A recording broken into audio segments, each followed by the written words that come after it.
Al-Mu'min Media.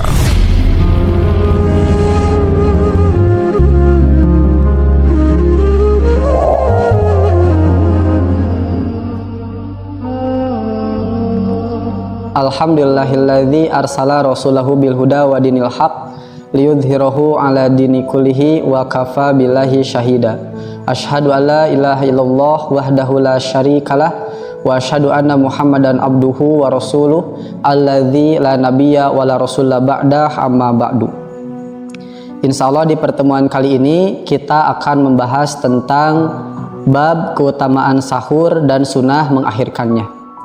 Imam An-Nawawi di dalam Riyadhus Shalihin, beliau menyampaikan beberapa hadis yang berkaitan dengan bab keutamaan sahur dan sunnah mengakhirkannya.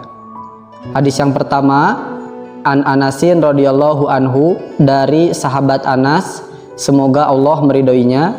Qala, dia berkata, qala Rasulullah sallallahu alaihi wasallam. Rasulullah sallallahu alaihi wasallam bersabda, tasaharu, laksanakanlah oleh kalian sahur, fa inna fis sahuri barokatan, karena di dalam sahur itu terdapat keberkahan.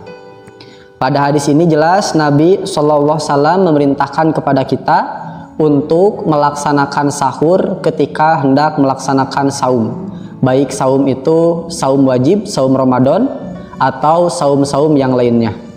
Bahkan di sini disebutkan bahwa di dalam makan sahur itu terdapat banyak keberkahan. Artinya terdapat banyak kebaikan di dalam makan sahur. Syekh Utsaimin di dalam Syarah Riyadhus Shalihin, beliau menjelaskan sekurangnya ada 3 bentuk keberkahan ketika kita melaksanakan sahur. Yang pertama, kata beliau, pamin barokati sahur, di antara keberkahan sahur itu, yang pertama, imtisalu amri Nabi sallallahu alaihi wasallam, yaitu melaksanakan perintah Nabi. Ketika kita melaksanakan perintah Nabi, tentu pasti di dalamnya terdapat banyak kebaikan dan banyak pahala yang akan kita dapatkan. Kemudian yang kedua, bentuk keberkahan sahur itu annahu ma'unatun alal ibadah, bahwasanya dengan kita melaksanakan sahur itu kita akan mendapatkan keberkahan yang kedua, yaitu dengan sahur tersebut akan membantu kita menguatkan dalam melaksanakan ibadah. Artinya dengan melaksanakan sahur, ibadah-ibadah kita yang lain termasuk ibadah saum yang kita laksanakan akan kuat dapat kita laksanakan sampai waktu berbuka. Kemudian keberkahan yang ketiga, wa min barokatihi, di antara keberkahannya annahu yuhassilu bihi tafriq baina siyamil muslim wa siyami ghairil muslim.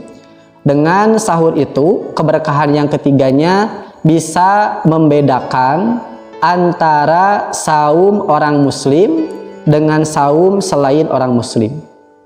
Di sini dijelaskan bahwa di antaranya kebiasaan ahlul kitab. Kata Syekh Utsaimin, li'anna ahlal kitabi yasumuna minisbil lail, bahwasanya ahlul kitab itu dahulu Yahudi dan Nasrani biasa mengerjakan saum itu awal mulanya di pertengahan malam. Kalau kita melaksanakan saum dari mulai terbit fajar, kalau ahlul kitab itu dari mulai pertengahan malam. Fayakuluna qabla muntasifil lail, maka mereka biasa makan itu sebelum tengah malam. Oleh karena itu dengan disyariatkannya sahur sebagai pembeda dengan ahlul kitab.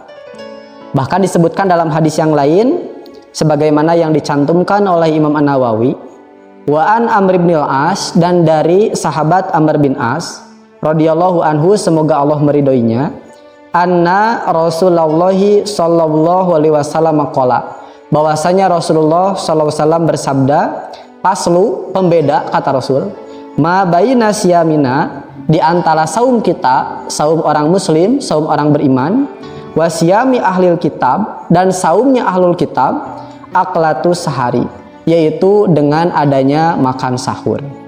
Jadi sudah jelas ikhwatul iman rahimakumullah, banyak keutamaan-keutamaan yang akan kita dapatkan ketika kita melaksanakan sahur. Yang pasti di sini disebutkan ada keberkahan yang banyak.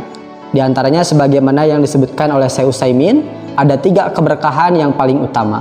Keberkahan yang pertama melaksanakan perintah Rasul, sudah pasti banyak pahalanya. Keberkahan yang kedua, dengan sahur tersebut menguatkan kita dalam melaksanakan ibadah. Kemudian keberkahan yang kedua sebagai pembeda dengan ahlul kitab.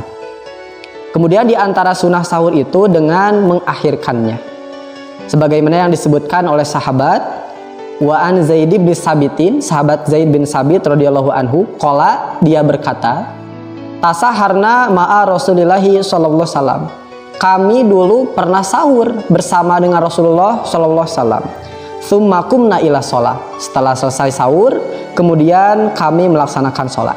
Di sini menggunakan huruf atop summa. Sebagaimana para ulama menjelaskan bahwa huruf atop sunam itu di antara fungsinya lit tartib ma'at tarohi, sebagai tertib tapi ada jeda. Jeda di sini kemudian ditanyakan oleh sahabat, kam kana bainahuma, berapa jarak jeda antara beres sahurnya Nabi itu dengan sholat yang dilaksanakan oleh Nabi, sholat subuh tentu maksudnya.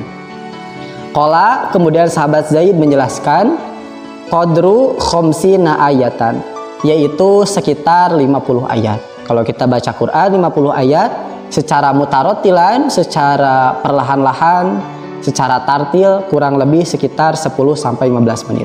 Artinya di sini terdapat sunnah mengakhirkan sahur, yaitu kurang lebih antara akhir sahur yang kita laksanakan dengan waktu sholat itu kurang lebih sekitar membaca ayat Al-Quran 50 ayat, kalau di waktu kurang lebih 10-15 menit menjelang sholat subuh.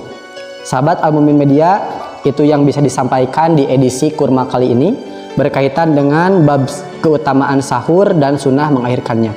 Mudah-mudahan ada guna dan manfaatnya bagi kita semua. Aku qouli hadza, astagfirullah li wa lakum. Assalamualaikum warahmatullahi wabarakatuh.